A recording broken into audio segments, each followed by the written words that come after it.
Okay, so I survived. That was my first time actually having a person in the car with me. I've always selected it because they say, it's cheaper and you can try it, but nobody's ever actually gotten in the car. So, pros and cons. Pros, it made the ride, of course, super cheap. But it's a little weird because you absolutely have to make small talk with a stranger. What I did realize, hold on, I'm trying to get myself together.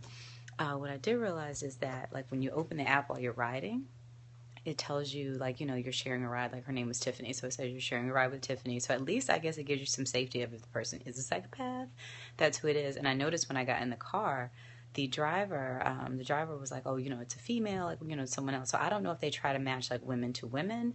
That actually is probably a better idea, because I think I would have felt a little more strange if there was a man in the car. But the car wasn't sketchy. I think somebody had asked me on the last one, was the car sketch? Was it a sketchy Uber? But no, it was like a nice black car. I just didn't want to keep. I didn't want to keep answering stuff because I didn't really want to make it known that I was periscoping, because really I was doing it as a safety measure more so than anything else. So I would do it again. Maybe if I was only going a short distance, I wouldn't. I don't know that I would want to have to do that and like keep up like conversation or do whatever for like a very long trip. But for a short ride, it's a little weird. I'm not gonna say it's not weird. It's a little weird, but hey, I guess this is the world we live in. So Uber pool, I survived. If you like making small talk with strangers or like talking to people that sit next to you, I guess on the train, plane, or whatever, then this is the thing for you. But just to recap my night, Chaka Khan was amazing. I was trying to periscope from, hold on one second. I was trying to periscope from the show, but I guess everybody was periscoping and Snapchatting and Instagramming and everything else, so I couldn't get through. But Shaka was amazing. She looks, first of all, she looks amazing. Her body's crazy. She had on these gladiator like lace up to the knee, like flat sandals when she started, and then when she went and changed, she came back out. She had like a sparkly outfit and some pumps.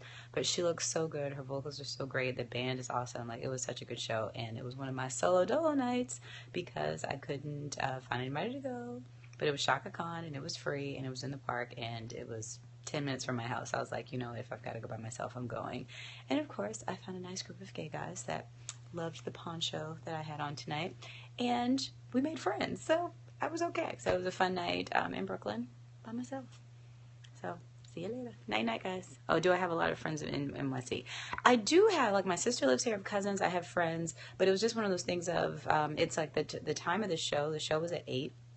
But for the park, you have to get there a little early, and I don't work a full-time job. So my sister was working tonight. My cousins, one of my cousins was doing something, so she didn't realize it was tonight. Another cousin works in Connecticut. She's an interior designer, and then I hit another of my girlfriends. She was working. So I think it was just one of those things where there were definitely some people there that I knew because I saw them on Instagram, and we kind of saw, I was like, hey, I'm coming down. But you know how those things are when you're going to like, say, a festival or a concert. If you don't walk in together, you're not going to see them. So what I have learned as I've gotten older is don't miss out on things because you feel like you can't go by yourself. I've went to the best show I've ever been to by myself was a Sade concert, and it was so good. And I went all by myself and had the time of my life. Let's see, what else have I done? I've gone to the opera by myself. I went to see Porgy and Bess because, again, it was one of those things where when something happens and it's good, if you can't find anybody to go with you, do you not go and have the experience, or do you go and do it on your own? So I say go do it on your own, and it is what it is. So I'm home, and that was my night. I just see a text from one of my friends that's in town, so maybe I will go back out. We'll see. But it was fun, and yeah, so see you later. I survived Super Bowl. Yeah.